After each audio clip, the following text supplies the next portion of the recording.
Israel সম্পর্কে বেরিয়ে এলো ভয়াবহ তথ্য। বিশ্বকে হতবাক করে দিয়ে ইসরায়েল ও যুক্তরাষ্ট্রের গভীর ষড়যন্ত্রের ছক ফাঁস করে দিয়েছে আয়াতুল্লাহ আলী খামেনির দেশটি।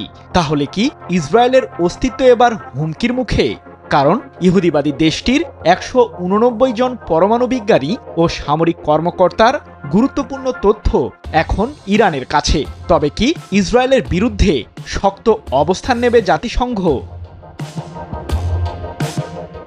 গোয়েন্দাগিরিতে সফলতা দেখালো ইরান।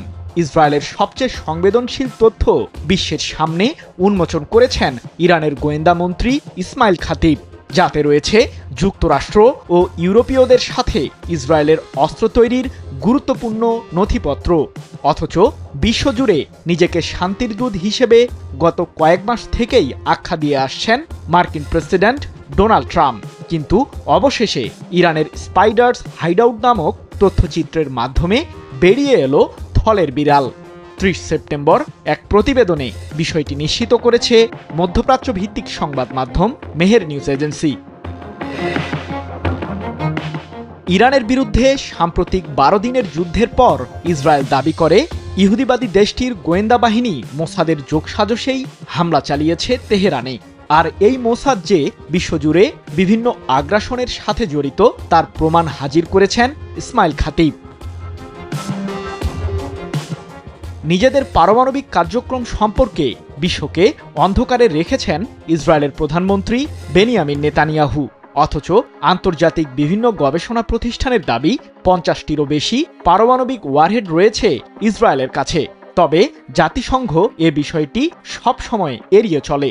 উল্টো ইরানের পারমাণবিক কার্যক্রম নিয়ে ব্যাপক মাথাব্যথা জাতিসংঘের। যদিও তেহরান বারবার দাবি করে আসছে তাদের পরমাণু কর্মসূচি কেবলই বেসামরিক খাতের উন্নয়নের জন্য ব্যবহার করা হচ্ছে। কিন্তু এই তথ্য দিয়ে ইরান কি করবে এখন?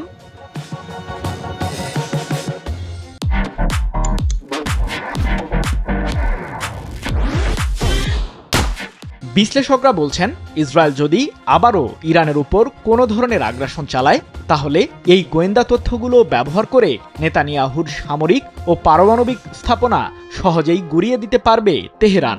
এর ফলে ইসরায়েলের সরকার কাঠামো নড়বড়ে হয়ে পড়তে পারে। সৃজন মাহমুদ, নিউজ 24।